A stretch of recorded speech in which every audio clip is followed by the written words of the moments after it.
Hi, welcome to the Recovery Daily podcast. I'm your host, Rachel Miller. I'm a stroke survivor and grateful recovering alcoholic. Today, I'm going to be talking about embracing full-time recovery. In the beginning of recovery, whether it's sobriety or this stroke that I'm dealing with, there is absolutely this full-time focus on recovery. And from my experience in sobriety, and I'll talk about the levels of engagement that I had to submerge myself in the beginning, and how that kind of lessened over the years. I recognize today that I'm in that beginning stage right now, as I had gone to the neurologist yesterday, and I've got lots of new appointments coming up and new tests and evaluations coming up.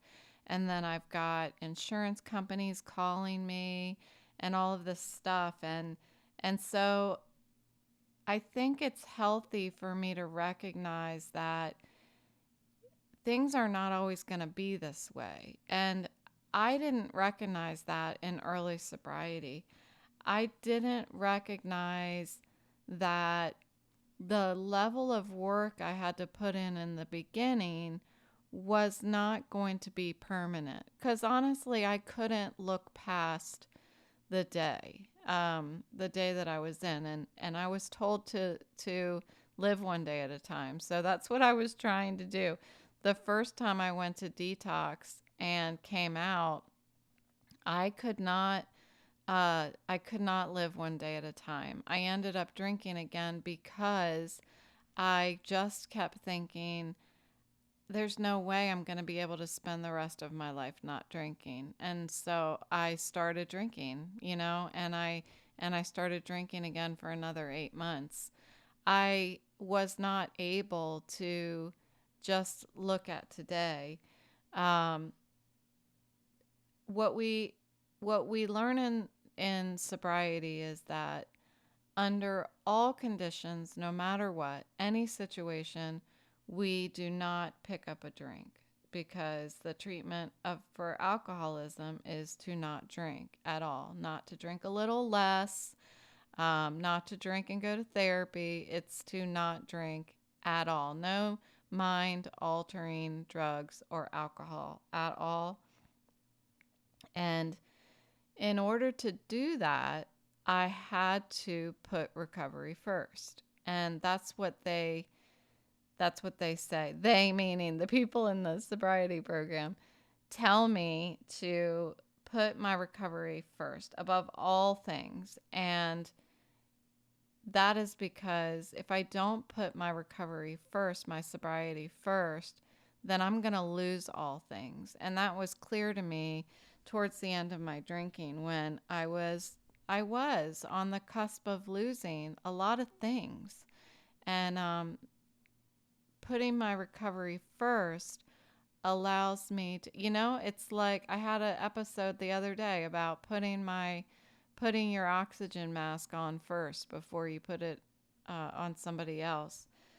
Putting my recovery first, because I very much would lose everything if I started drinking again. I do, in my recovery now, I'm putting my recovery first. So I do have a hard time, or I have had a hard time filling my day with things to do.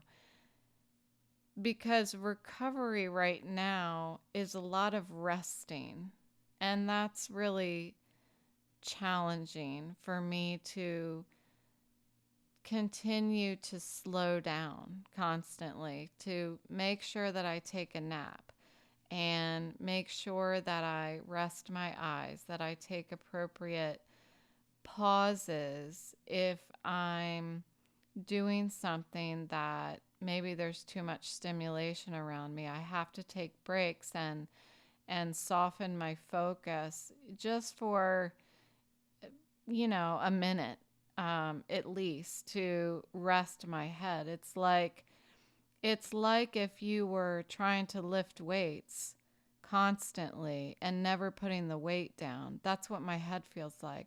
You have to take a break. And so that's what I'm trying to do is take these intermittent breaks to rest my head, because that's what it feels like. It feels like the muscles in my head are just tightening and won't let go.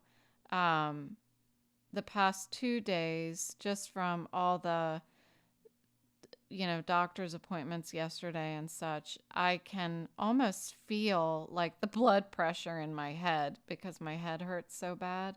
So that's continued through today, and I'm just trying to take it easy, but it's challenging. But I am trying to put my recovery first. And what does that mean in stroke recovery? I was thinking about the similarities, because that's what I do.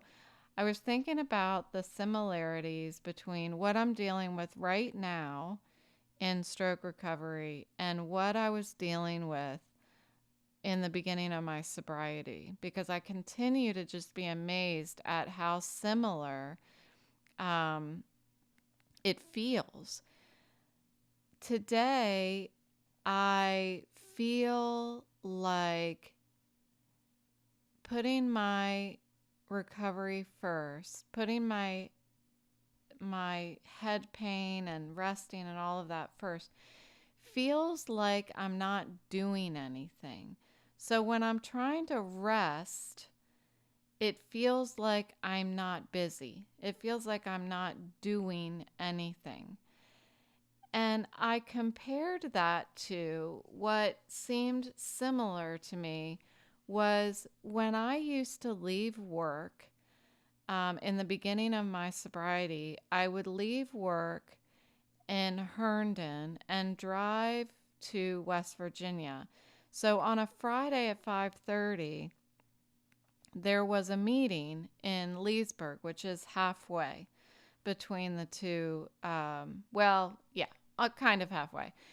And the last thing that I wanted to do on a Friday evening was stop halfway home from work and sit in a meditation sobriety meeting, because it felt like I wasn't doing anything. It felt like I was going into a room. I'm stopping my drive, going into this room and sitting there for 10 minutes in silence. And then after we turn the lights on and we're done meditating, everybody shares about their experience, whatever they're dealing with, and try to relate it to meditation. And it really was challenging for me to stop at that meeting, again, because it felt like I was not doing anything. When today I can look back and think I absolutely was doing something. I was taking care of myself. I was putting my recovery first. I was taking a moment after a whole day of not focusing on my sobriety and my recovery. I was taking a break from life and looking at it, just stopping and looking at it, and going through the process of letting go of whatever I was dealing with that day, um, stopping myself, blocking myself from looking forward to whatever was waiting for me at home, whatever was going to happen on the weekend. It was a time for me to literally pause my life, and there was nothing that could stop me or interrupt me during that 1 hour of my life.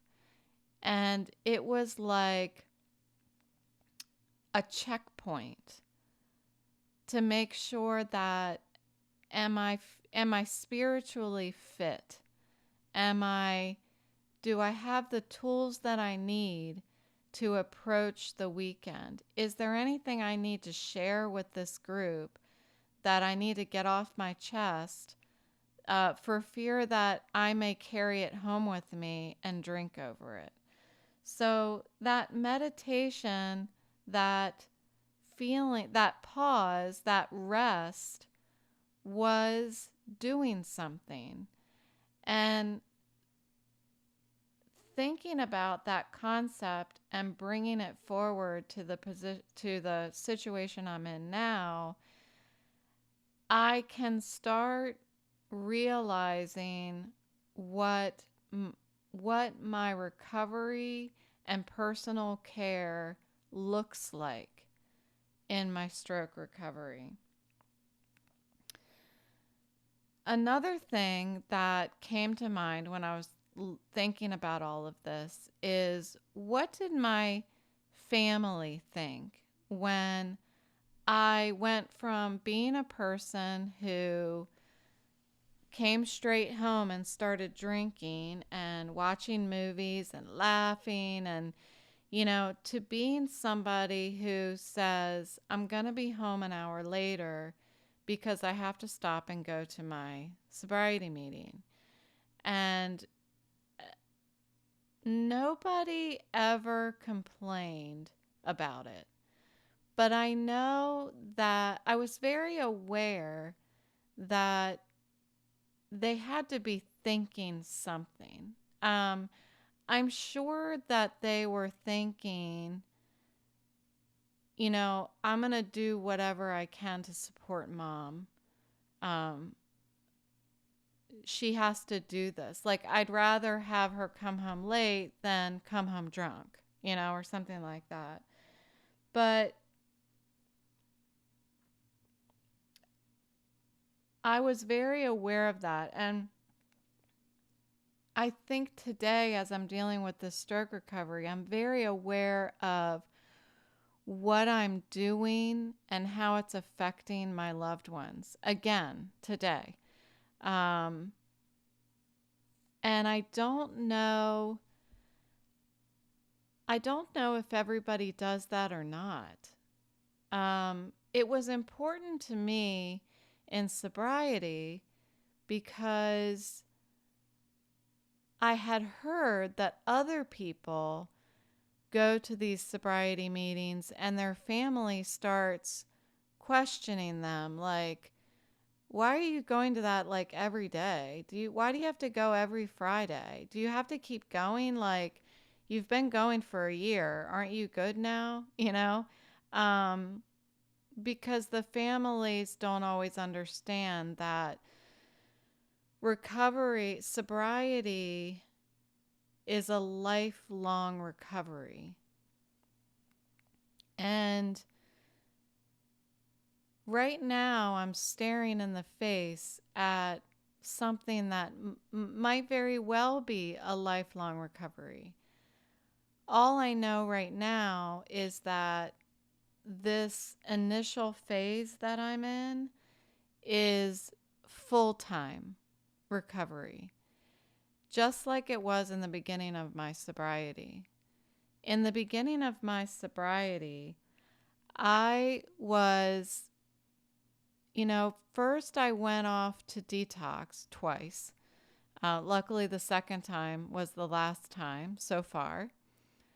Then when I got out of that, I started going to IOP. And IOP lasted 10 weeks. What I did was I went to work, my job. I just can't even say enough about how amazing my company has been. They have been as flexible as I can imagine a company could ever be. And I was allowed to totally shift my hours so that I was coming into work at 6 a.m. I was driving from West Virginia to Herndon. I went into the office at 6 a.m. and worked until 10 a.m. And then I left at 10 a.m. and I went to Leesburg, which is about a half hour, 20 minutes, something like that. Pretty much a half hour in traffic. And I would go to a 3-hour IOP, which is an outpatient addiction program. So I went there for 3 hours, and then I would drive back to work in Herndon, work another. So that was, I would get back to work at about, let's see, I don't know, 5. I don't know how the hours worked out. So 10, 11, 12, 1. And then I go back to work by 1:30. And then I would work until 5, I think, something like that. And then I would go to, on the way home, some days, not every day, I would stop in Leesburg at my sobriety meeting, and then I would get home. That was over at 6:30. I'd get home at about 8 o'clock. So I was leaving my house at 5 a.m. to get to work at 6, and then I got back home at 8 p.m. And I did that for 10 weeks. My boss at the time said that I was actually talking really slow because I was so tired. He said he could tell how tired I was. But that is the level of work that I had to put in to fight for myself. It was full time, in addition to having to, make sure that I kept my job and have a full-time job, so it was full-time plus a full-time job, which just, there literally were not enough hours in the day for me to get an adequate amount of sleep, just because I lived, it took an hour and a half to drive back and forth to work. So yeah, it was a lot. And and I think about how that work, that incredible level of work that I put in the beginning, built a foundation that today I still stand on. I still stand today on that foundation that I built. I did all of that, and that's not even mentioning the fact that I went and got a sponsor for my program so that I had somebody to go through the steps of sobriety with me, of the program. I also started going to addiction therapy, like a therapist, and I did that every Thursday. So, I was barely home. I really was. But that was how much I needed to put in order to make sure that I didn't pick up a drink then. Today, I'm likening all of that to what I'm going through now, which is I need to put in the work. It's okay if I complain. I think it's would be unusual for me not to complain that, I've got to deal with all the insurance stuff. I'm trying to figure out health insurance, disability insurance, figure out work. And then that's not even,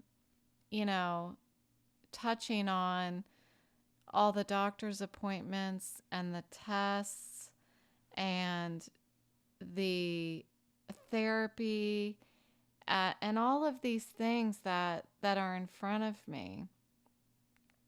But just like back when I first started sobriety, and I was told not to pick up a drink because if I pick up a drink, I could lose everything. Giving up one thing for everything instead of giving up everything for one thing. This is the same situation. I have to put in the work to to get the benefits of recovery the best that I can. Go as far as my body is going to allow me to recover. Because if I don't, where am I? I'm going to lose everything. You know, I get I get sad when I think about where I was with work and that I can't do anything about it. And I can't seem to get past that sadness because I feel like I just gave up everything. My career. I feel like I've walked away from everything. But if I don't do what I'm doing now, there's zero chance that I'll get it back. If I try to turn back now and just be like, I can't do this anymore, I'm going back to work and just screw it, I'm going to deal with the headaches. Well, I'll probably end up in the hospital if I were to do that because I was very much at the point where I couldn't even function. I mean, I couldn't even look at people. I could barely, it was just terrible. So it's just not an option. As much as I wish it was an option, I don't have control over that. That is as likely to happen that I were to go back to work and just ignore the pain. That's as likely as me picking up a drink and just ignoring how I screw up the rest of my life. It just can't happen. It's not an option. And I need to fit this recovery into my life. A better way of saying it, honestly, is I need to fit my life into my recovery because the recovery is first. And the things that I am doing now, the podcast, baking, I'm sewing a quilt, these things that I'm doing. Oh, I'm writing blogs for my website. If you haven't heard, I have a website, recoverydailypodcast.com. These things that I'm doing, I'm fitting into my recovery. Just like when I got sober, I fit my life into around my meetings. I didn't say, "Oh, I can't go to that meeting because I was going to go get my hair appointment." I would go to the meeting and schedule my hair appointment around that. And that's what I'm doing today as well. And it takes a lot of humility to say all of this, that I need help, and it takes courage for me to put the work in. Why am I saying this about myself? Because I have to tell myself and remind myself and encourage myself every day. Because if I don't, I'm just not going to make this. I have a lump in my throat because It's just freaking hard. And I wanted to do this episode about embracing full-time recovery because I was reminded tonight in a phone call that maybe I'm not embracing what's right in front of me well enough. And that's not to diminish the aggravation and the pain and the situation that I'm in. But there is opportunity that's right here in front of me, and I need to embrace that.